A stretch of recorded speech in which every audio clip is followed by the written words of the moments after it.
नमस्कार, आप सभी का स्वागत है हमारे चैनल नेक्स्ट 9 स्पिरिचुअल में। दोस्तों, आज हम बात करने वाले हैं भगवान श्री कृष्ण के अंतिम समय के बारे में। जी हाँ, आज हम बात कर रहे हैं कि भगवान श्री कृष्ण के अंतिम समय ऐसे कौन कौन से चमत्कार हुए थे और किन चमत्कारों का वर्णन किया गया है। इसके साथ ही हम आपको आज ये भी बताएंगे कि भगवान श्री कृष्ण ने अंतिम समय जब अपना देह त्यागा, उसके बाद द्वापर युग खत्म हुआ और कलयुग की शुरुआत हुई। पौराणिक मान्यताओं के अनुसार प्रभास के यादव युद्ध में 4 प्रमुख व्यक्तियों ने भाग नहीं लिया, जिससे वे बच गए थे। ये थे कृष्ण, बलराम, दारुक, सारथी और वभ्रु। बलराम दुखी होकर समुद्र की ओर चले गए और वहां से फिर उनका पता ही नहीं चला। कृष्ण बड़े मर्माहत हुए। वे द्वारका गए और दारुक को अर्जुन के पास भेजा कि वह आकर स्त्री बच्चों को हस्तिनापुर लिवा ले जाए। कुछ स्त्रियों ने जलकर प्राण दे दिए। अर्जुन आए और शेष स्त्री बच्चों को लिवा कर चले गए। कहते हैं कि मार्ग में पश्चिमी राजपूताना के जंगली अभीरों से अर्जुन का मुकाबला करना पड़ा। कुछ स्त्रियों को अभीरों ने ले लिया, शेष को अर्जुन ने शाल्व देश और कुरु देश में बसा दिया। कृष्ण शोकाकुल होकर घने वन में चले गए थे। वे चिंतित होकर लेटे हुए थे कि जरा नामक एक बहेलिये ने हिरण के भ्रम से तीर मारा। वह बाण श्री कृष्ण के पैर में लगा, जिससे शीघ्र ही उन्होंने इस संसार को छोड़ दिया। मृत्यु के समय वे संभवतः 100 वर्ष से कुछ ऊपर थे।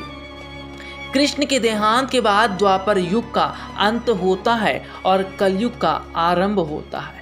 ऐसा कहा जाता है कि भगवान श्री कृष्ण के देह त्यागने से पहले इस तरह की घटनाएं घटी थी, जिसका वर्णन अगर किया जाए तो शब्दों में कह पाना आसान नहीं होगा।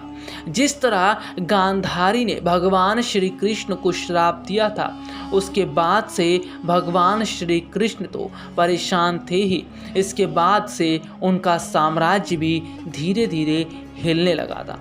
भगवान श्री कृष्ण ये जानते थे कि गांधारी का श्राप उन्हें लग चुका है और उनका साम्राज्य भी अब नहीं बचेगा।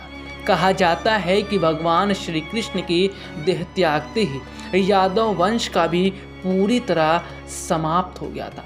यादव वंश पूरी तरह ही मिट गया था। श्री कृष्ण के अंत का इतिहास वास्तव में यादव गणतंत्र के अंत का इतिहास कहा जाता है। कृष्ण के बाद उनके परपौत्र ब्रज यदुवंश के उत्तराधिकारी हुए। पुराणों के अनुसार वे मथुरा आए और इस नगर को उन्होंने अपना केंद्र बनाया। कहीं कहीं उन्हें इंद्रप्रस्थ का शासक भी कहा गया। दरअसल श्रीमद् भगवत महापुराण में इस बात का उल्लेख किया गया है कि किस तरह से भगवान श्री कृष्ण के देह त्यागने के बाद स्थितियां बहुत अलग हुई थी।